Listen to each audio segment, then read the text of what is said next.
दोस्तों, आज की कहानी है मेरी सहेली से मेरे भाई का चल रहा था चक्कर।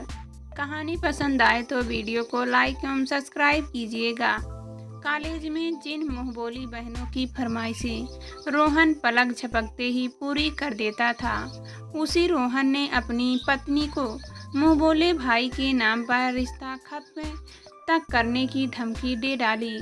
आज अनायका के मुंह से यह सुनकर कि कल रोहन भैया उसके घर गए थे, मेरा दिमाग खराब हो गया। मैंने मन ही मन तय किया कि आज कॉलेज से सीधा ताई जी के घर जाऊंगी और रोहन भैया की अच्छी खबर लूंगी। नाक में दम कर रखा है भैया ने अपनी हरकतों से। लाख बार समझा चुकी हूँ उन्हें, पर उनके कान पर जूं तक नहीं रेंगती। अपनी इज्जत का तो फालूदा बना ही रहे हैं, साथ ही मेरी भी शिक्षा लेदर करवा रहे हैं। कॉलेज में सारा दिन मैं तमतमाई सी हो रही और कॉलेज छूटते ही मैंने अपनी स्कूटी ताई जी के घर की ओर मोड़ ली। ताई जी मुझे देखकर बहुत खुश हुई। अरे सोनाली, तू इस समय लगता है सीधा कॉलेज से ही आ रही है, तब तो मुझे भी जोर से भूख लगी होगी। चल फटाफट हाथ मुंह धोकर आ जा। मैं रोहन का खाना ही लगाने जा रही थी, वह भी बस अभी अभी कॉलेज से आया है। ताई जी, खाना तो आप रोहन भैया को ही खिलाइए, मैं तो आज उनका खून पीकर ही अपना पेट भरूंगी। कहकर मैं धड़धड़ाती हुई रोहन भैया के कमरे में घुस गई। अरे अम्मा, आपने इस भूखी शेरनी को मेरे कमरे में क्यों भेज दिया? यह तो लगता है मुझे कच्चा ही चबाने आई है। मेरे तेवर और अभाव देखकर रोहन भैया पलंग और कुर्सी लांघते हुए भागकर किचन में ताई जी की बगल में आ खड़े हुए। ताई जी, आप रोहन भैया को समझा दीजिए, मेरा दिमाग और खराब ना करे, वरना मैं या तो इन्हें जान से मार डालूंगी या खुद आत्महत्या कर लूंगी। पक गई हूँ मैं इनकी हरकतों से। बहन, तू मुझे मारने का आइडिया दिमाग से निकाल दे, उसमें काफ़ी प्लानिंग की ज़रूरत पड़ेगी। ऐसा कर तू ही आत्महत्या कर ले, वही तेरे लिए सरल और परिवार के लिए कम दुखद होगा। मेरे पीछे क्यों पड़ी है तू? और हाँ, तुझे रस्सी, चूहा मारने की दवा या रेल समय शिरडी जो भी चाहिए बता देना, मैं सब उपलब्ध करा दूंगा। मेरे होते हुए तू भाग दौड़ ना करना। रोहन भैया ने ऐसा कहकर मेरे गुस्से की आग में 4 चम्मच घी और उड़ेल दिए। देखा ताई जी, कैसा जी जलाते हैं भैया। आप भी मुझे कुछ नहीं कहती, इसलिए तो बिगड़ते जा रहे हैं। हुआ क्या है, पहले तू मुझे कुछ बताए, तब तो मैं समझूं। तू जो जब से आई है बस खून खराबे की ही बातें की जा रही है। मैं कुछ समझूं तब तो कुछ बोलूं। ताई जी हंसते हुए बोली। ताई जी, आप इन्हें समझा दीजिए कि मेरी सहेलियों का पीछा करना छोड़ दे। सोनाली गुस्से से बोली। ओह कच्छू, कौन करता है तेरी सहेलियों का पीछा? वही मेरे पीछे पड़ी रहती है। कोई कहती है, रोहन जी प्लीज मेरा लाइब्रेरी कार्ड बनवा दीजिए। रोहन भैया, काउंटर पर बड़ी लंबी कतार लगी है, आप प्लीज मेरी फीस जमा करा दीजिए। अब कोई इतने प्यार से विनती करे तो मैं कोई पत्थर दिल तो हूँ नहीं जो पिघलूँ ना।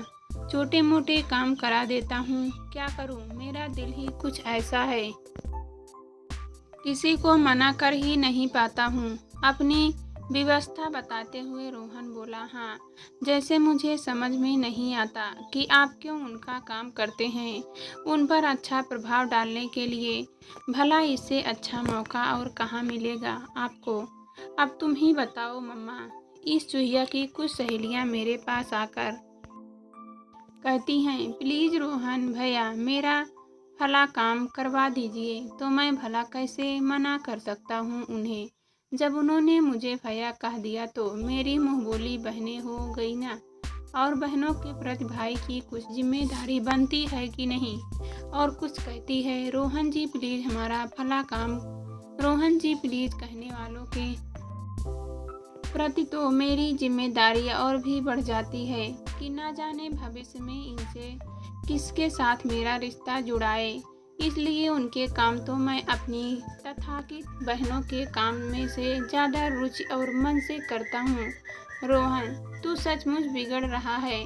ज़रूरत से ज़्यादा नटखटपन अच्छी बात नहीं है। सोनाली तेरी बहन है तो इसकी सहेलियां भी तेरी छोटी बहन ही हुई। तुझे हर एक के साथ तमीज़ से पेश आना चाहिए। ताई जी उन्हें समझाते हुए बोली, मम्मा अब आप भी सोनाली की भाषा ना बोलिए। जिसने मुझे भैया कह दिया वह तो मेरे लिए सोनाली के ही समान हो जाती है, पर जो खुद ही मुझे भैया ना कहना चाहे। रोहन जी प्लीज़ कहे तो वहाँ मैं नटखट कैसे हो गया? नटखट तो वह हुई ना। मुझे पता था कि रोहन भैया से बहस में जीतना असंभव है। उनकी वाकुटता ने ही तो उनके व्यक्तित्व में चार चांद लगाकर उन्हें हमारे कॉलेज का हीरो बनाकर मेरे लिए मुसीबत खड़ी कर दी थी। कॉलेज में उनके चाहने वालों की एक लंबी कतार है। इसीलिए बहुत सी युवतियाँ मुझे पुल बनाकर उन तक पहुंचने की कोशिश में किसी न किसी बहाने मेरे आगे पीछे लगकर मेरा जीना मुश्किल करती रहती हैं।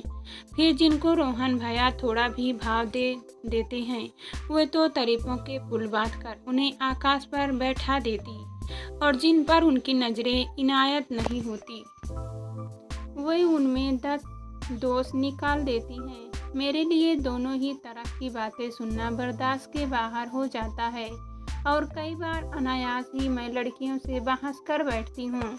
रोहन भैया कॉलेज तक तो ठीक था, पर अब तो आपने मेरी सहेलियों के घर के चक्कर काटना और उनके घर जाना ही शुरू कर दिया है। आखिर क्या चाहते हैं आप? सोनाली ने नाराजगी जाहिर करते हुए कहा, ए छिपकली, तेरी कौन सी सहेली हूर की परी है जिसके घर में चक्कर में काटने लगा?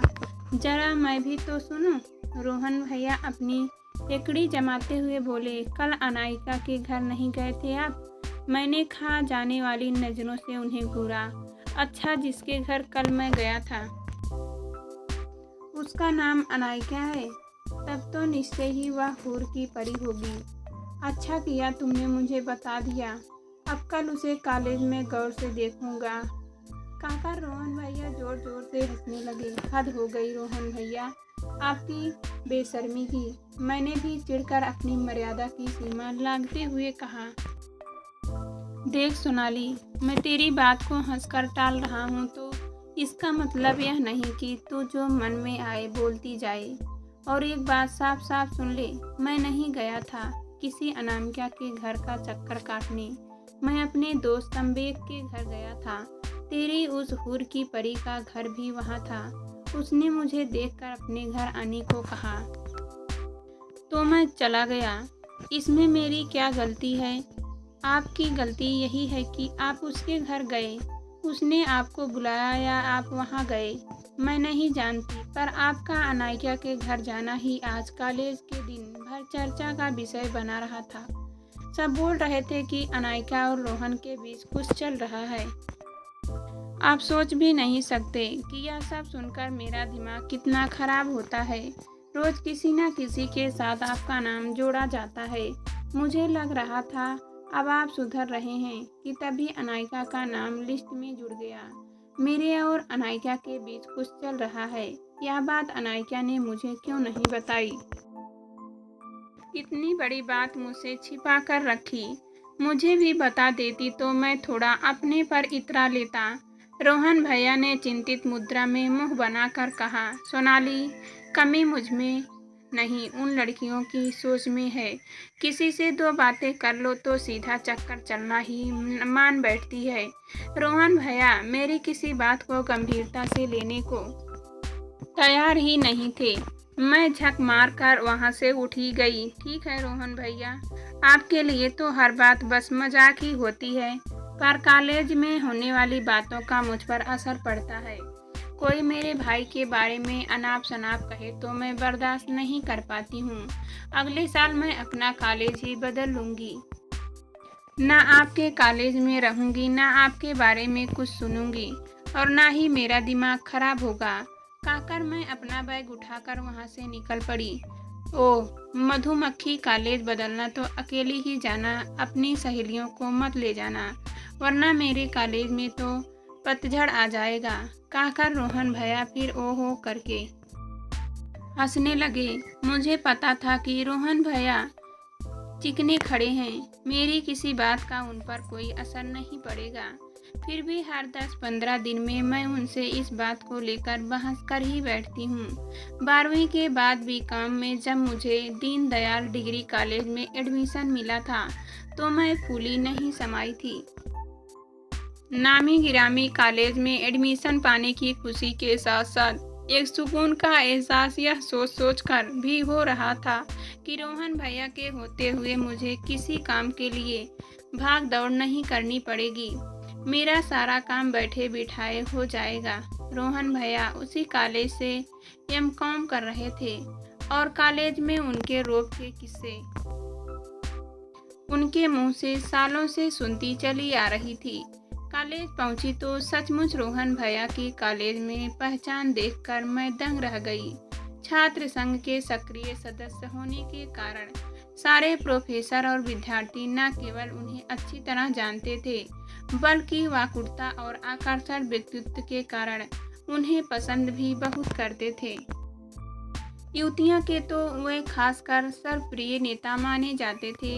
उनमें वे किशन कन्हैया के नाम से मशहूर थे। लड़कियां उनके इर्द गिर्द मंडराने की अक्सर तराशती रहती थी।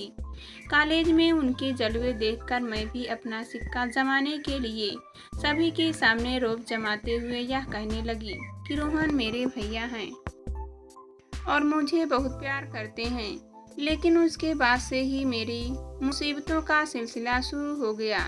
रोज कोई ना कोई युवती अपना कोई ना कोई काम लेकर मेरे पास हाजिर हो जाती कि मैं अपने भाई से उसका काम करवा दूं। शुरू में तो मैं बड़े मन से सबका काम करवा देती थी, क्योंकि ऐसे छोटे मोटे काम करवाना रोहन भैया के बाएं हाथ का खेल था। पर धीरे धीरे मैं बोर होकर उन्हें जब टालने लगी, तब उन्होंने खुद रोहन भैया कहकर अपना काम निकलवाना शुरू कर दिया। युवतियां मुंह पर तो उन्हें भैया कहती, लेकिन पीठ पीछे उनको देखकर आहें भरती थी। ये सब देख सुनकर प्रतिदिन मेरा दिमाग खराब होने लगा। ये रोहन भैया जो घर में एक गिलास पानी तक अपने हाथ से लेकर नहीं पीते हैं, इतनी समाज सेवा क्यों करते हैं? कॉलेज में ये सब भी मुझे बड़ी अच्छी तरह समझ में आने लगा था।